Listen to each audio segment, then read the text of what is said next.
In this video, I'm going to show you a real example of what a hybrid sandwich project looks like.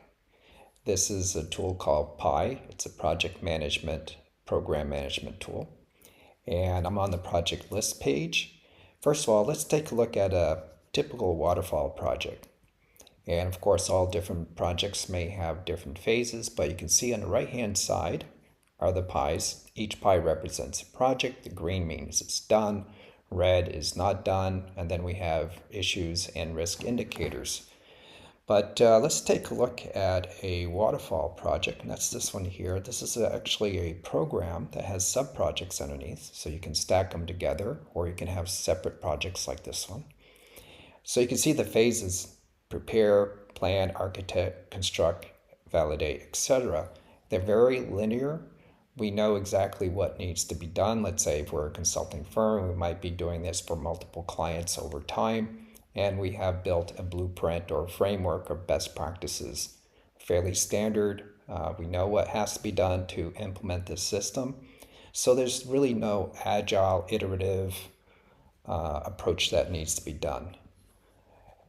Now, if I take a look at a pure agile project, and this is actually the one that my company uses for running the Pi process ongoing forever. It never ends.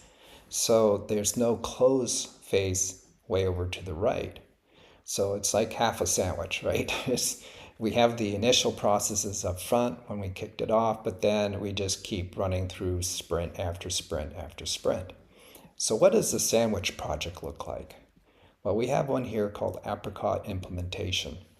I'm going to open it up, and then here you can see we are inside the project with the phases plan, define, backlog, sprint, done sprints, and close. If you remember, the sandwich model has a beginning and an end and a juicy middle.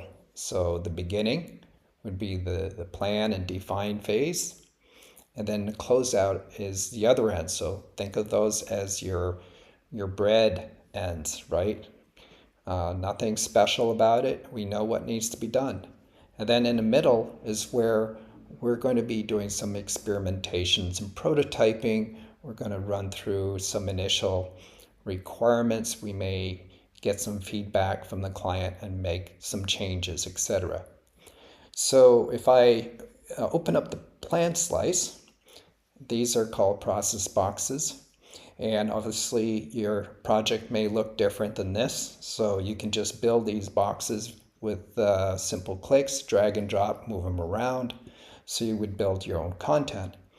And just to give you an idea of what a real project can look like is if I click on Develop Project Charter, then you have the activities that needs to be done to build out the project charter, right?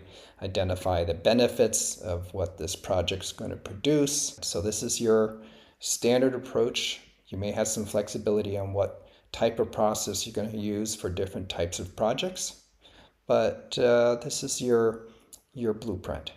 Same thing with the define phase. Identify your resources, estimate and approve final budget, develop the schedule. We know what we need to do to get this done. And then let's jump way over to the right at the end of the sandwich, the close phase. You close out the project from operations perspective, maybe from a customer contract perspective, capture lessons learned, improve the process for the future. These are your key steps that you know how to do it. So that's your waterfall approach. And then now we have the middle part. This is the agile area. So let's open up backlog. You can separate your stories into different epics. As you kick off the project, you go through the define phase and the initial requirements gathering. You could start building these out. And then you start building a list of backlog that you want to get started for your next sprint.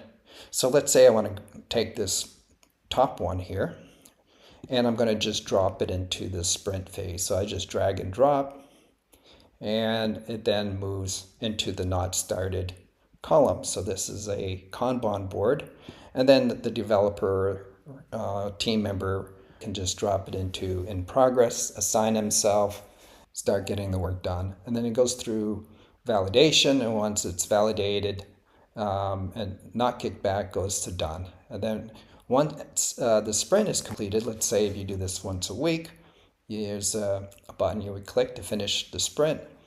And then all of those tasks get moved over inside of a new box with a date, and Pi does this automatically. So now you have a history of all your different sprints over time. And then, once all of the iterations have completed and the increment deployments are done, the client is satisfied, then we close out the project. To summarize, this is our sandwich. We have the front part for the waterfall, the middle for the agile, and then the end to wrap it up again with the waterfall with your best practices. So enjoy your sandwiches. Whenever you have a hamburger, think of a hybrid project. Thanks for watching.